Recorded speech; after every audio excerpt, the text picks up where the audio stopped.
Nadie imaginó que perderlo me llevaría a descubrir secretos que queman el alma. Hola, me llamo Raquel, tengo 32 años y vivo en un pequeño pueblo llamado Ronda, en la provincia de Málaga. Hace meses, mi esposo Antonio falleció de repente, y desde entonces siento que un vacío inmenso me devora por dentro. Aquí, en Ronda, un pueblo de calles estrechas y plazas silenciosas, nadie sabe cómo consolar el dolor que llevo. La gente se esconde tras los toldos de los bares, cuchicheando mientras sorben café. Mi hijo, Mateo, que apenas tiene 12 años, estaba sentado aquel día junto al ventilador que no funcionaba, abrazando sus rodillas delgadas. Su rostro, todavía con rasgos infantiles, mostraba una dureza inesperada, como de adulto. «Mamá, voy a estar bien», me dijo sin mirar. «Solo no dejes de rezar por mí». Yo estaba frente al espejo roto del pasillo, ajustándome a un vestido negro de terciopelo que no me había puesto desde el funeral. Ceñido, justo por encima de las rodillas, Antonio decía que parecía hecho para mí. Aquella noche no lo usé por él, lo usé por mí. Quería recordar que antes de ser viuda, fui mujer. La casa se sentía cada día más fría, como un susurro apagado. Remojábamos el pan en leche para que Mateo no se lastimara las encías y sus zapatos tenían agujeros en las suelas.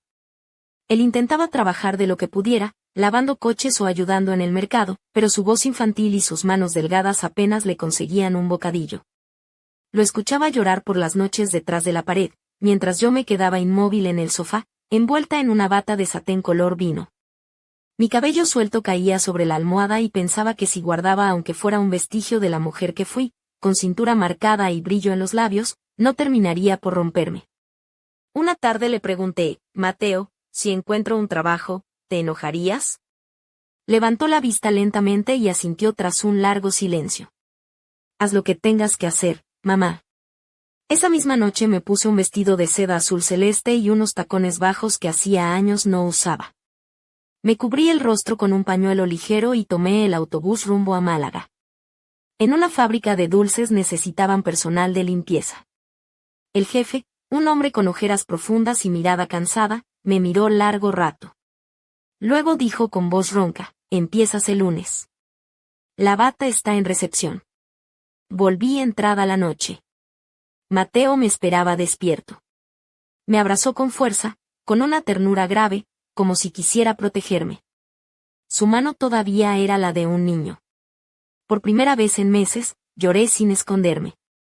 Desde entonces, las tardes cambiaron.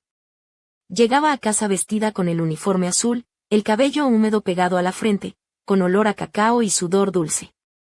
A veces, alguno de los operarios me hacía un cumplido sencillo o me lanzaba una mirada amable. Yo se lo contaba a Mateo entre risas mientras él me servía infusiones de manzanilla y tocaba mi manga con cariño, como si alisara las arrugas del día.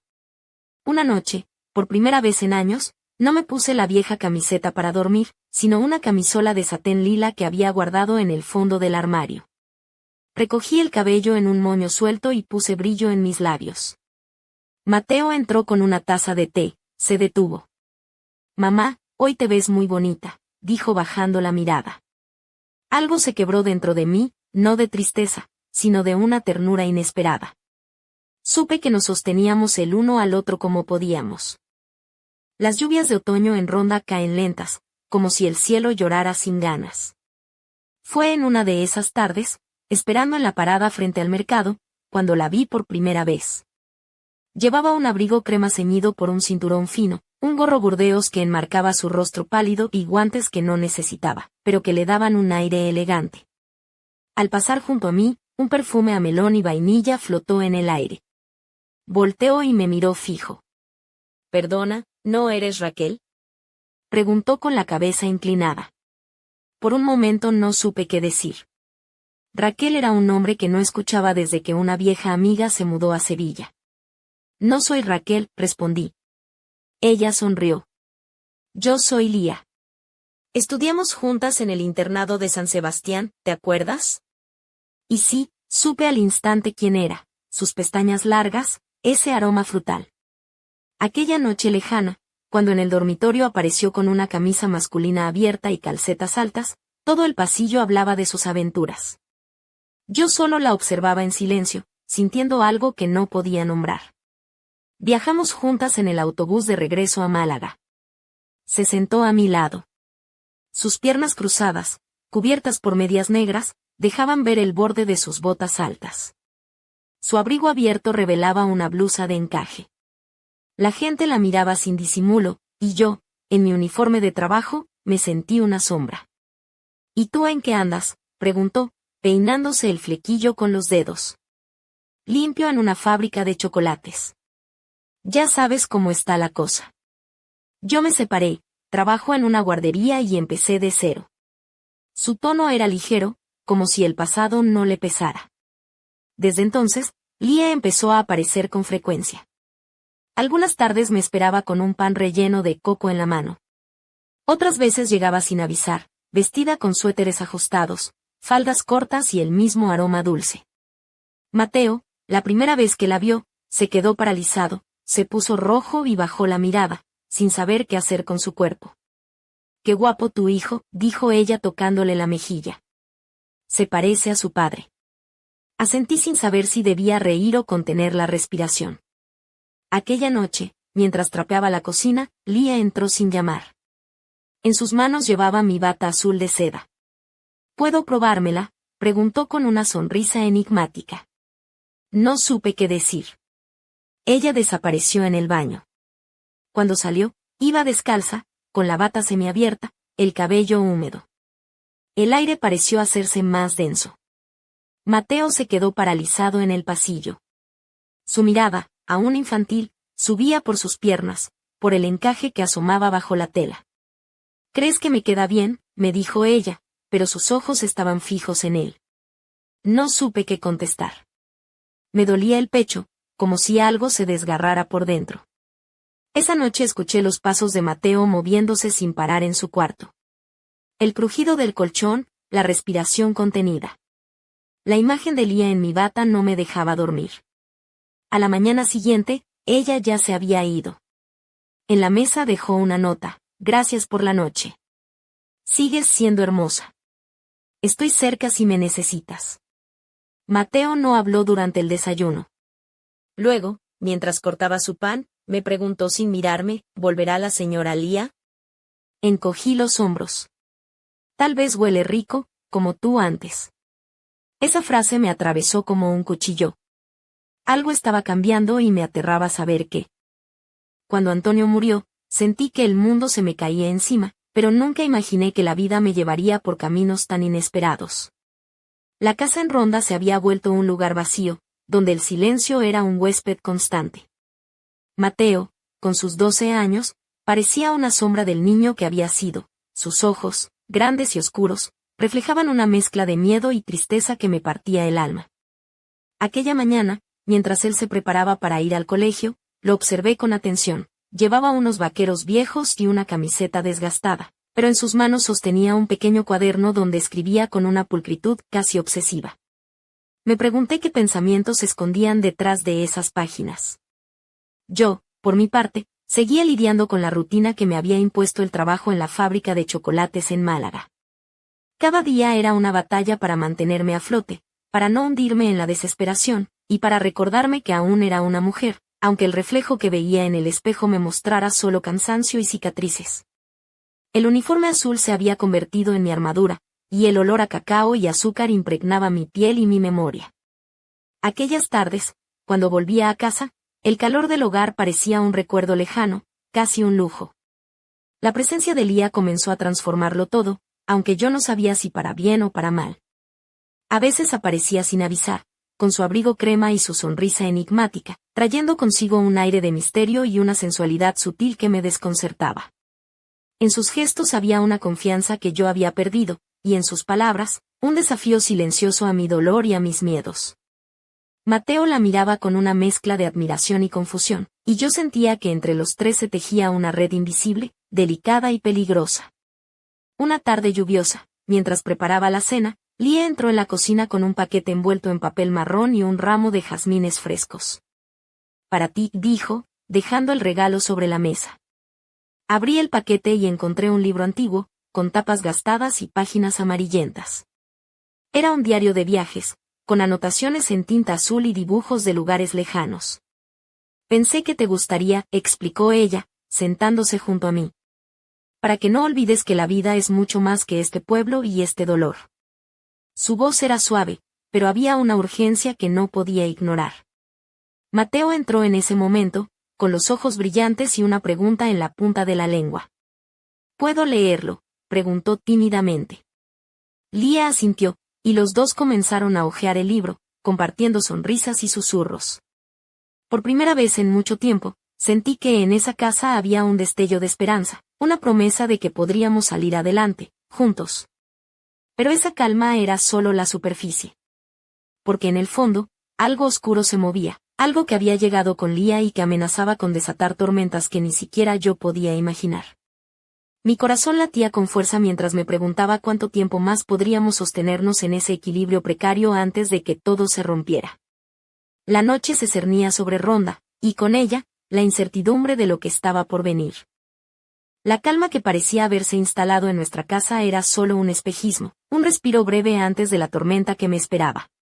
Días después de aquella tarde en la que Lía me regaló el diario de viajes, las cosas comenzaron a cambiar de manera sutil pero irreversible. Por la mañana, mientras Mateo se preparaba para ir al colegio, noté que sus ojos estaban más apagados, como si llevara un peso invisible que no podía compartir conmigo. Intenté acercarme con palabras suaves, pero su silencio era un muro que no sabía cómo derribar. Una mañana fría de otoño, mientras el sol apenas iluminaba las calles adoquinadas de Ronda, recibí una llamada inesperada. Era una voz grave y desconocida que me preguntaba por Antonio. Mi corazón se detuvo por un instante. ¿Quién es?, pregunté con cautela. La respuesta fue vaga, pero dejó caer una frase que me heló la sangre: hay cosas que debes saber sobre él, sobre ustedes. Colgué el teléfono temblando, sin entender del todo, pero con la certeza de que algo se ocultaba bajo la superficie. Esa misma tarde, mientras terminaba mi turno en la fábrica, Lía apareció en la puerta con una expresión seria. Tenemos que hablar, dijo sin preámbulos. Su abrigo crema estaba abierto, dejando ver un vestido negro de encaje que delineaba perfectamente su figura. Su cabello oscuro caía en ondas suaves sobre sus hombros, y sus ojos brillaban con una intensidad que me hizo estremecer. No es solo por ti, ni por Mateo. Es por lo que viene, añadió, acercándose hasta casi rozar mi piel. Nos sentamos en la pequeña cocina, la luz tenue del atardecer colándose por la ventana. Lía comenzó a contarme fragmentos de un pasado que yo apenas recordaba, secretos que Antonio había guardado y que ahora amenazaban con salir a la luz. Habló de viejas amistades, de promesas rotas y de un poder que no comprendía, algo que se transmitía de generación en generación y que ahora recaía sobre mí y sobre mi hijo. Su voz era un susurro, pero cada palabra caía como un golpe. Mateo apareció entonces, con el ceño fruncido y los ojos llenos de preguntas. ¿De qué estáis hablando?, preguntó, pero no esperó respuesta. Se retiró a su cuarto, dejando un silencio pesado entre nosotras. Lía me miró, y en su rostro vi una mezcla de preocupación y determinación. No podemos esconderlo más, Raquel. Esto nos supera, pero también nos une. En ese momento, supe que nuestra vida en Ronda, con sus calles tranquilas y sus tardes soleadas, estaba a punto de cambiar para siempre. Y yo, una mujer que solo quería sobrevivir a su dolor, tendría que enfrentarse a un destino que nunca imaginó.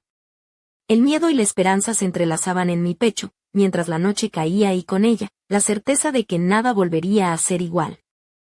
Aquella noche, después de la conversación con Lía, la casa en Ronda se volvió un espacio extraño, cargado de silencios y miradas esquivas. Me quedé despierta horas, sentada en el borde del sofá, con la bata azul ceñida alrededor de mi cuerpo y las medias de encaje que, poco a poco, se habían convertido en mi pequeño secreto para sentirme viva. Afuera, la lluvia golpeaba los cristales con una cadencia lenta, como un latido triste que acompañaba mis pensamientos. Mateo no volvió a salir de su cuarto hasta la mañana siguiente. Lo escuchaba moverse con inquietud, el crujir del colchón y el roce tenue de sus pasos me mantenían en vela. Cuando por fin apareció, sus ojos parecían más cansados, pero había una determinación nueva en su forma de mirarme. Mamá, dijo con voz baja, quiero saberlo todo. Quiero entender qué es eso que nos une y que nos hace diferentes. Sentí un nudo en la garganta. Por primera vez, no solo era yo quien llevaba el peso del misterio que rodeaba a nuestra familia. Mi hijo estaba listo para enfrentar la verdad, aunque fuera dolorosa. Le hablé entonces de Antonio, de sus secretos, de lo que Lía me había contado. Le expliqué que había una herencia invisible, un legado que se transmitía en silencio, y que ahora nos tocaba a nosotros descubrir y aceptar. Los días siguientes fueron una mezcla de normalidad fracturada. Mientras trabajaba en la fábrica, mi mente no dejaba de girar alrededor de esas palabras.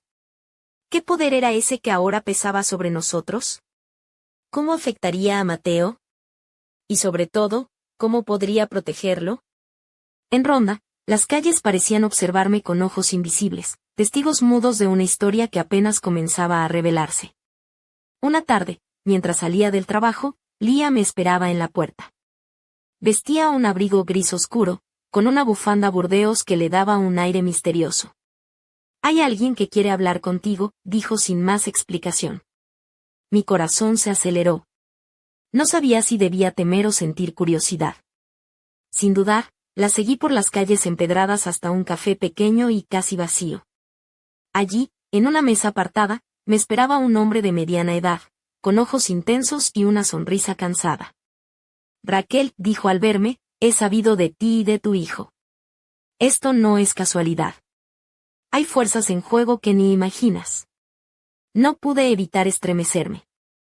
Él comenzó a contarme fragmentos de una historia que parecía sacada de un cuento de fantasía, pero que en su voz tenía una gravedad implacable.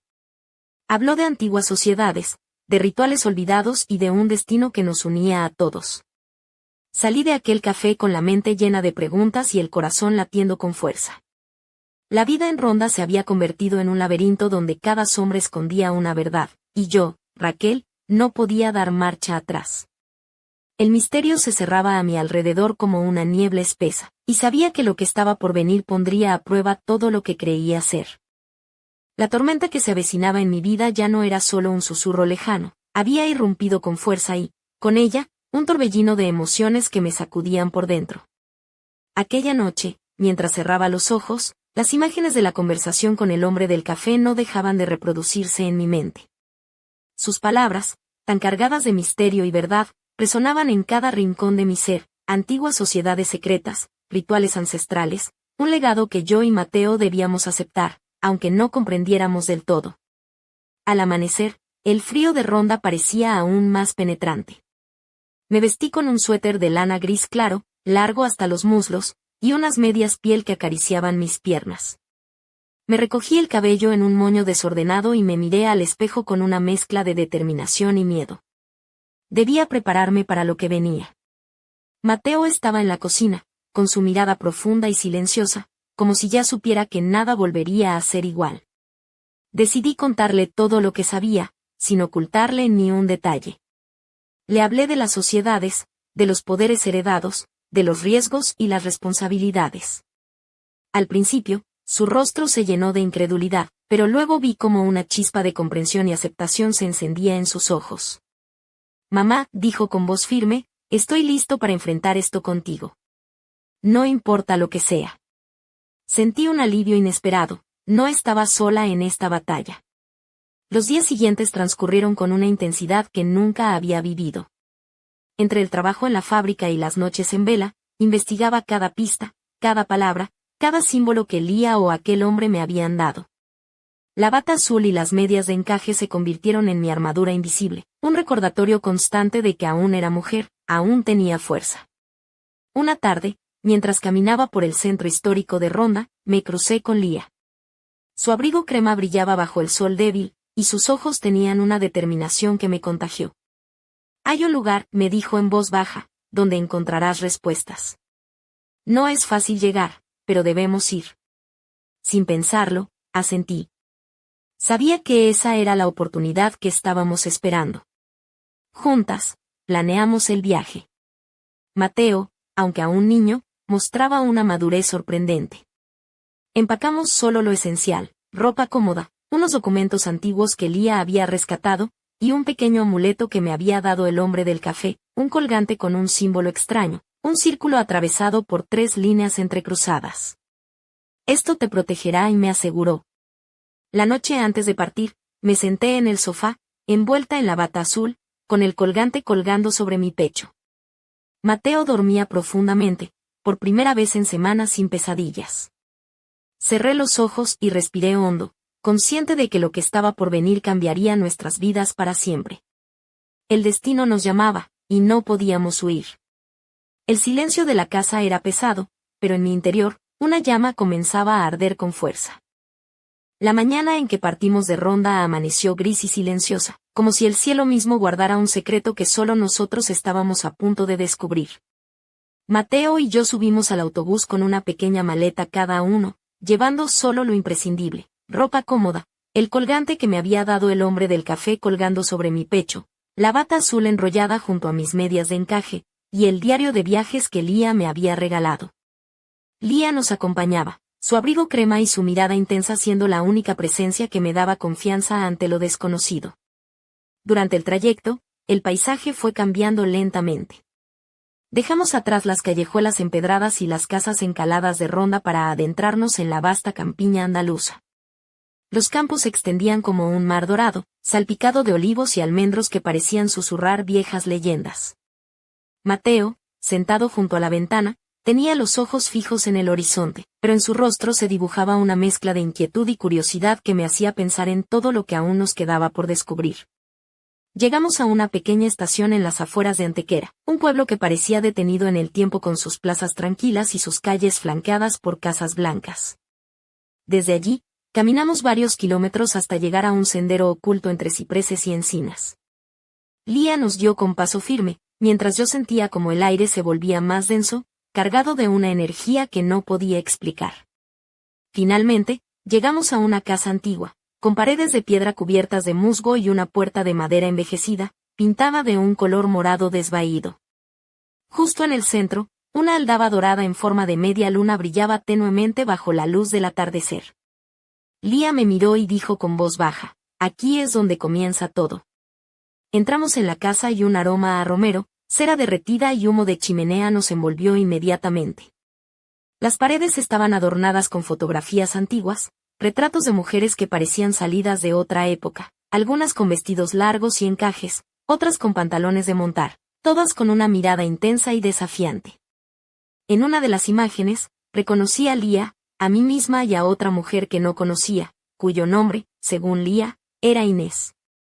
Mientras recorríamos las estancias, sentí que cada rincón guardaba secretos que apenas podía comprender.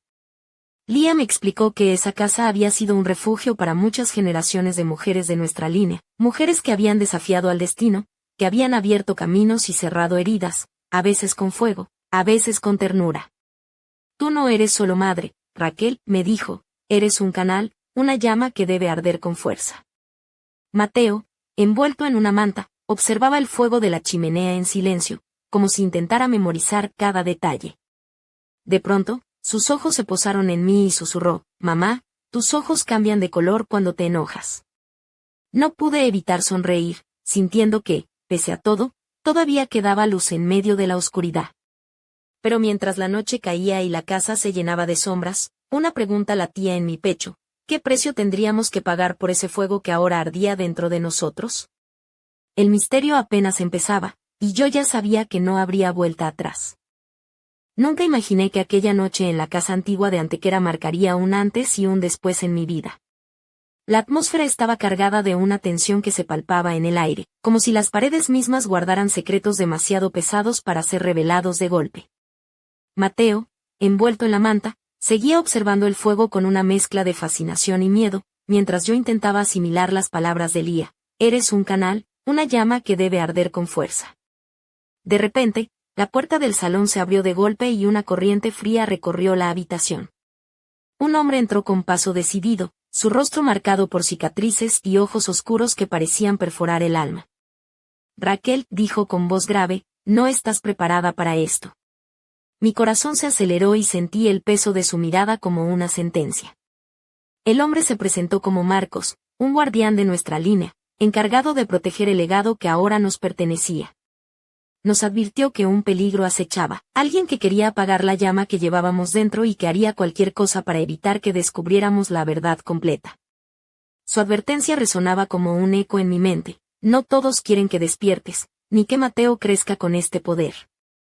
Lía se levantó, enfrentándolo con una firmeza que me sorprendió. Raquel debe saberlo todo. No podemos escondernos más. Marcos asintió, pero su expresión era sombría. Sacó un pequeño libro encuadernado en cuero y comenzó a leer en voz baja fragmentos sobre rituales antiguos, pactos y sacrificios que habían marcado nuestra historia familiar. Mientras escuchaba, sentí que una oleada de miedo y confusión me invadía. ¿Qué clase de destino habíamos heredado? ¿Qué esperaba de nosotros ese fuego que debía arder sin descanso? Mateo, que hasta entonces había permanecido en silencio, se levantó y me tomó de la mano. Mamá, no tengo miedo, susurró con una valentía que me conmovió hasta las lágrimas. Marcos nos indicó que debíamos prepararnos para una ceremonia que confirmaría nuestro vínculo con la llama, un ritual que nos daría el conocimiento y la fuerza necesarios para enfrentar lo que venía. Pero también nos advirtió que no sería fácil y que tendríamos que renunciar a muchas cosas, incluso a la seguridad que creíamos conocer. La noche avanzaba y la casa parecía cerrarse sobre nosotros, como si fuera un santuario y una prisión al mismo tiempo. En ese momento, comprendí que mi vida ya no me pertenecía, que el dolor por Antonio y el silencio de Ronda eran solo el preludio de una historia mucho más profunda y peligrosa. Tenía que ser fuerte, por Mateo y por mí. Pero en el fondo, una pregunta ardía con fuerza: ¿estaba lista para encender esa llama que podría consumirnos a todos? La ceremonia comenzó cuando la luna alcanzó su punto más alto, bañando la casa antigua de Antequera con una luz plateada y fantasmal. El ambiente estaba cargado de un silencio reverente, roto solo por el crepitar del fuego en la chimenea y el suave susurro del viento que se colaba por las ventanas entreabiertas. Marcos, vestido con una túnica oscura bordada con símbolos antiguos, nos condujo al sótano, un espacio fresco y con paredes de piedra que olía a tierra mojada y a secretos bien guardados. Allí, en medio de la penumbra, se encontraba un círculo trazado con sal gruesa y hierbas aromáticas: romero, lavanda y mirra. Lía me tomó de la mano, y Mateo se aferró a la mía con una fuerza que me hizo sentir que no estábamos solos, que juntos podríamos enfrentar lo que viniera. Marcos comenzó a entonar una plegaria en latín, su voz grave resonando en el espacio cerrado, mientras encendía pequeñas velas que alumbraban el círculo con una luz temblorosa y tenue. Sentí como una corriente cálida y extraña recorría mi cuerpo, como si un fuego invisible despertara en mi interior, encendiendo cada fibra de mi ser. Las palabras de Marcos parecían abrir puertas en mi mente, revelando recuerdos y sensaciones que creía olvidados. Mateo, a mi lado, cerró los ojos y respiró profundo, como si intentara absorber aquella energía con todas sus fuerzas. De pronto, una sombra oscura apareció en la entrada del sótano. Era una figura alta y encapuchada, cuyo rostro permanecía oculto en la oscuridad. Su presencia rompió el hechizo, y el aire se volvió frío y pesado. Marcos se tensó, y su voz se volvió firme: no permitiremos que interrumpas este rito. La figura avanzó lentamente, levantando una mano que parecía retorcida y cubierta de cicatrices. Un destello de maldad recorrió la estancia cuando la sombra lanzó un hechizo que hizo temblar las paredes. Lía se interpuso entre nosotros y la figura, con una valentía que me dejó sin aliento. «No tienes poder aquí», gritó, y de repente, un halo de luz azul emergió de sus manos, chocando contra la oscura presencia. Mateo me apretó la mano con fuerza, y en ese instante sentí que algo en mí despertaba completamente, como si la llama que llevaba dentro quisiera estallar y consumir toda la oscuridad que nos rodeaba. La batalla invisible entre la luz y la sombra se libraba en aquel sótano, y yo sabía que estábamos solo al comienzo de una lucha mucho más grande de lo que habíamos imaginado. Cuando la figura desapareció, dejando tras de sí un eco de amenaza, respiré con dificultad, consciente de que ese momento había cambiado todo. La ceremonia había revelado no solo nuestro poder, sino también el peligro que nos acechaba. Y mientras miraba a Mateo, su rostro iluminado por la tenue luz de las velas, supe que juntos tendríamos que enfrentarlo, aunque el precio fuera más alto de lo que jamás imaginé. La tensión en el sótano era insoportable, como si el aire mismo estuviera cargado de electricidad, listo para estallar en cualquier momento.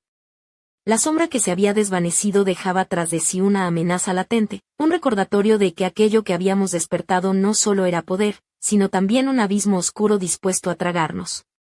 Sentí como mi corazón palpitaba con fuerza, un tambor que marcaba el ritmo frenético de una batalla que apenas comenzaba. Lía, con su abrigo crema ahora arrugado y desordenado, parecía un torbellino de luz y fuerza, sus ojos brillando con una determinación feroz que me contagiaba. Mateo, a mi lado, ya no era el niño asustado de antes. Sus manos temblaban, sí, pero sus ojos reflejaban una madurez y un coraje que me llenaban de orgullo y temor a la vez. Mamá, susurró, esto es más grande de lo que imaginábamos. El símbolo del colgante sobre mi pecho parecía arder, una llama invisible que recorría mis venas y me hacía sentir viva y vulnerable al mismo tiempo. En ese instante, comprendí que no podíamos huir de nuestro destino, que la lucha contra la oscuridad era inevitable, y que cada paso que diéramos nos acercaría más al fuego que podía consumirnos o liberarnos. Las palabras de Marcos resonaban en mi mente, no todos quieren que despiertes, que Mateo despierte. Hay quienes prefieren la sombra, el silencio, el olvido. Pensé en Antonio, en su muerte, en los secretos que había guardado y que ahora nos envolvían como una red implacable. ¿Había sido acaso una víctima más de esa lucha invisible? La batalla que se libraba en aquel sótano era solo el primer capítulo de una historia que nos arrastraría a un mundo donde la línea entre la realidad y lo sobrenatural se desdibujaba.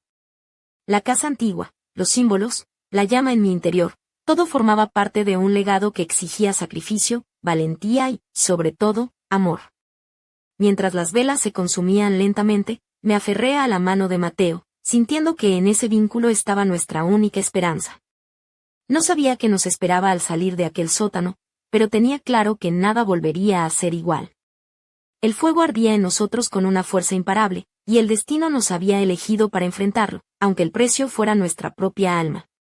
El silencio cayó de nuevo, pero esta vez llevaba consigo una promesa, la lucha apenas comenzaba, y ni la sombra más oscura podría apagar la llama que ahora nos consumía.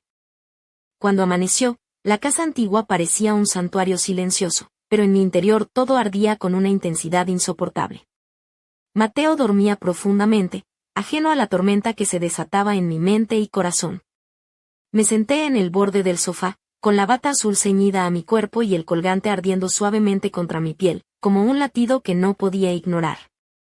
El fuego que habíamos despertado aquella noche no solo nos había cambiado, sino que había abierto una puerta que ya no podía cerrarse. Mientras la luz del sol se filtraba por las cortinas, encontré sobre la mesa una pequeña caja envuelta en papel violeta, con una nota escrita con una caligrafía conocida: Raquel, esto no ha hecho más que empezar. Busca en la calle Magnolia, número 13, en Sevilla. Allí están las respuestas que necesitas. B. El olor a cera y canela que emanaba la caja me recordó a Lía y a aquella noche en la que todo cambió. Mateo despertó y vio la caja en mis manos. Vamos a buscar esas respuestas, mamá, me preguntó con una mezcla de miedo y determinación. Asentí, consciente de que nuestro camino nos llevaría a lugares oscuros y desconocidos, pero también a la posibilidad de entender finalmente quiénes éramos y qué poder teníamos. Preparé una pequeña mochila con lo esencial, la bata azul, las medias de encaje que me recordaban que aún era mujer, el colgante que ahora era nuestra protección, y la misteriosa caja violeta. Salimos antes del amanecer, con el corazón apretado y la esperanza latiendo fuerte. En el autobús hacia Sevilla, el mundo parecía un lienzo en blanco, esperando que pintáramos nuestra historia con valentía y verdad.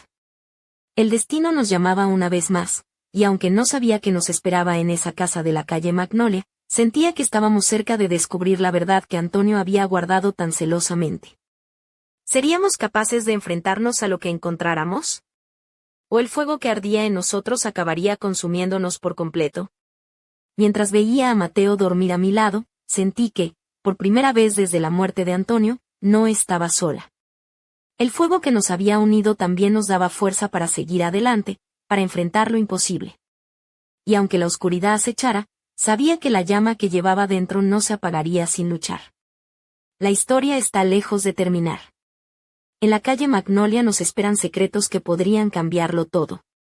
Y yo, Raquel, estoy lista para enfrentarlos, aunque el precio sea más alto de lo que jamás imaginé.